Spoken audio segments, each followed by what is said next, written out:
Qu'est-ce que dit l'Ombudsman sur les droits de l'enfant et dans le cadre du divorce?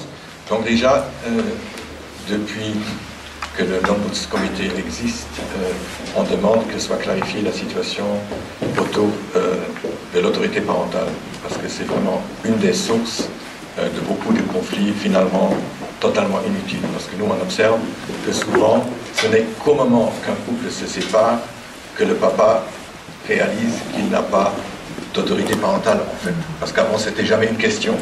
Et là, en plein conflit, il y a ce beau conflit qui s'ajoute au conflit, et qui c'est comme jeter de l'huile sur le feu, donc ça envenime souvent les situations. Donc ça c'est, et ça serait quelque chose de vraiment facile à réaliser des lois, je crois. L'autre chose que nous on demande, c'est effectivement aussi qu'on institue une médiation ou une consultation d'office et obligatoire, si vous voulez.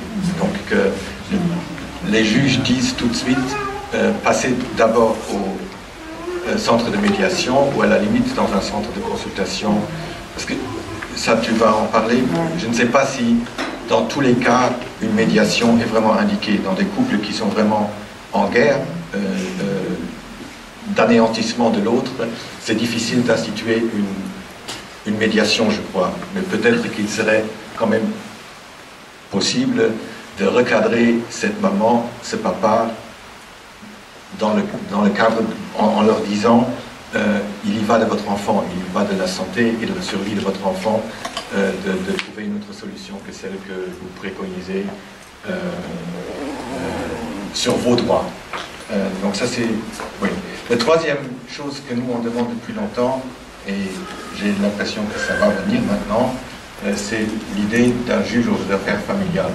Donc un juge ou une juridiction qui décide sur tout, parce que pour le moment on a ce truc avec les juges, les référés, qui souvent ne s'intéressent pas du tout aux enfants. Ils s'intéressent à trouver une solution pour que le divorce ou la séparation peut fonctionner. Donc ils ne sont pas nécessairement intéressés au sort des enfants. Et ça aussi, il faudrait en faire un tout, qu'il y ait une continuité. Je comprends qu'il faut prendre des décisions avant qu'il y ait un jugement du divorce, mais au moins que tout ça soit dans une ligne, et que les règlements par rapport, et les arrangements par rapport aux enfants préparent déjà aussi le divorce. Ça c'est du point de vue des lois. Du point de vue des parents, donc nous on traite finalement beaucoup de cas de situations de séparation des parents. Et moi je dois dire, on traite aussi beaucoup de cas de violence, mais la violence qui est infligée aux enfants dans certaines situations de séparation est parfois vraiment intenable, insoutenable, disons. J'ai parlé avec Madame Leto de certains rituels de transfert d'enfants qui, moi, me rappellent plutôt la clinique Brücke à Berlin, avec un échange d'espions pendant la guerre froide, que la chose la plus naturelle que l'enfant quitte sa maman pour aller chez son papa ou l'inverse. Donc, que les parents participent à faciliter ce transfert à l'enfant ne me semble pas quelque chose de très compliqué si les parents sont en mesure de se mettre en question eux-mêmes. Là je dis les parents, c'est souvent une des parties qui est très belliqueuse, qui est très... oui. Une autre chose que moi je dis souvent aux parents avec qui j'ai des dossiers, de grâce, laissez la police en dehors de vos affaires de transfert, de non-représentation. Je sais que parfois c'est la seule chose à laquelle on croit pouvoir se rattacher, mais il faut aussi tenir compte du fait que cet enfant, merci, va à chaque fois aller chez son papa en présence de la police, ou ne pas aller chez son papa en présence de la police, selon le cas. Donc là aussi, j'essaie des fois d'en appeler aux parents de raison garder là-dessus. Et peut-être il y a d'autres façons. Moi, je conseille toujours aux parents de tenir un livre, un listing sur les situations problématiques. Mais je ne sais pas si pour la justice, ça a plus de poids s'il y a le sceau d'un inspecteur de police dessus.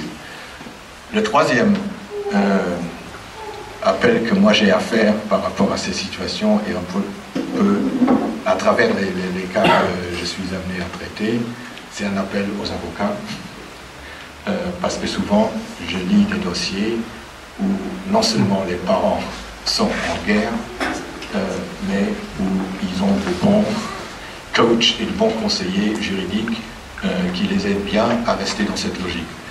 Moi, j'aimerais bien que les avocats qui s'occupent d'affaires familiales aient aussi une bonne formation par rapport aux droits des enfants et qu'ils aient une bonne sensibilité par rapport à la situation des enfants. Parce que là aussi, je ne veux surtout pas généraliser, ce n'est pas les avocats en général que je vise, mais dans certains cas, je trouve que les avocats ne sont pas très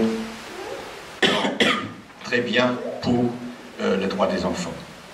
Et évidemment, comme ombudsman, je préconise aussi toujours que les enfants aient voix au chapitre.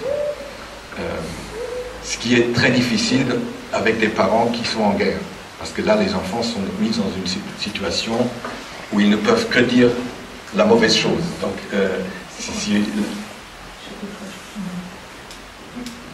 Voulez-vous expliquer la partie mettre au chapitre? Voir au chapitre, pouvoir dire leur opinion. Ah oui. Non, ok, excusez-moi. Oui, je trouve. Là aussi, nous on conseille souvent que les enfants, eux aussi, aient leur avocat, toujours avec l'idée que l'avocat d'un enfant a une autre fonction et une autre mission que les avocats des parents. Donc, un avocat d'enfant n'est pas parti dans le conflit. Il n'est pas parti... et il arrive que des avocats d'enfants arrivent à raisonner aussi leurs collègues avocats qui travaillent pour les deux parties. Mais il arrive aussi que ça complique finalement les choses. Donc ce n'est pas une garantie que ça soit toujours constructif, mais comme principe que les enfants doivent aussi être entendus, je trouve que c'est important. Et ce que vous avez dit aussi, c'est que les situations évoluent et il faut faire évoluer aussi les arrangements. Et peut-être la dernière chose que j'ai à dire par rapport à ça, pour le reste vous poserez vos questions, j'essaie toujours aussi de convaincre les parents que s'ils le veulent, ils ont toutes les libertés, ils ont toutes les possibilités de trouver un arrangement qui soit bien pour leur enfant. Même s'il y a le Nullarbeit, jugement d'un juge, si les parents se mettent d'accord sur autre chose, libre à eux de pratiquer cette autre chose. Donc, s'il y a un droit de visite classique avec le jeudi après-midi en plus, les parents peuvent très bien élargir ça et dire on va aller en direction d'une alternée et on va s'organiser pour que l'enfant soit plus de temps avec son papa ou avec sa maman. En fait, les parents qui sont en guerre, j'essaie parfois de les convaincre qu'ils se compliquent finalement la vie. Ils se compliquent à eux-mêmes, à l'autre de toute façon, ça c'est l'intention, mais finalement aussi à eux-mêmes et à leurs enfants de toute façon. Donc ça envenime vraiment la vie de tout le monde dans une famille. Mais finalement c'est les parents qui ont la responsabilité, c'est pas les enfants. Les enfants subissent. Merci. Pour le reste.